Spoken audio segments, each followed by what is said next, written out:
Kanya-kanya diskarte mga taga-Antipolo para po maibsan ng ginaw. Ngayon nga malamig ang panahon. May live report si Isay Reyes. Isay.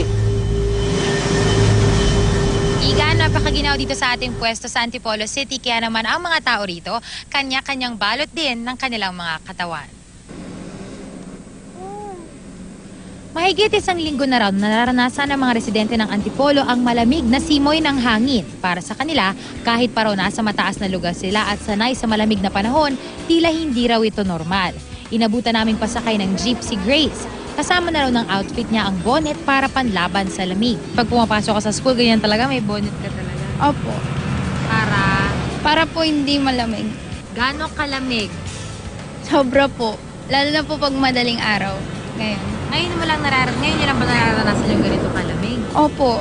Si Mang Rogelio naman, magdamag kung magbantay sa kanyang tindahan at pati raw paninda niya, di ligtas sa lamig. Nalalabanan namin ang ginaw dahil sa pagsuot ng ganito.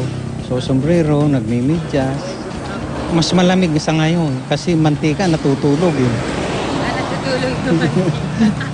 Ang mga tricycle driver naman na ito, dahil magdamag ang biyahe, di raw pwedeng hindi magja-jacket. Mahirap na nga raw minsang bumiyahe dahil sa lamig ng hangin.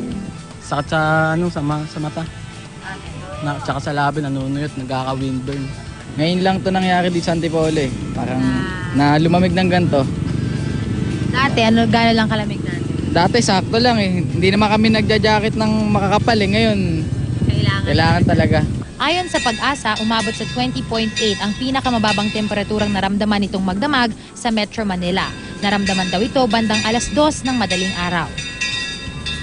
Samantala, Igan, madagdag lang natin dito sa tapat ng Antipolo Church kung saan nga tayo nakapwesto ngayon, nakakita tayo ng ilang aso na nilalakad ng mga amo nila kanina. Bagamat tayo mga tao, ginaw na ginaw, sabi ng mga amo nito mga aso, ang mga alaga raw nila ay tuwang-tuwa naman sa ganitong panahon, mas mahabang araw yung tulog nila. At syempre, maliban sa mga jacket na panangga sa lamig, ginagamit din ng mga tao ngayon na panangga syempre or panglaban yung pag-inom ng kape, pagkain ng lugaw at syempre ng taho. Igan?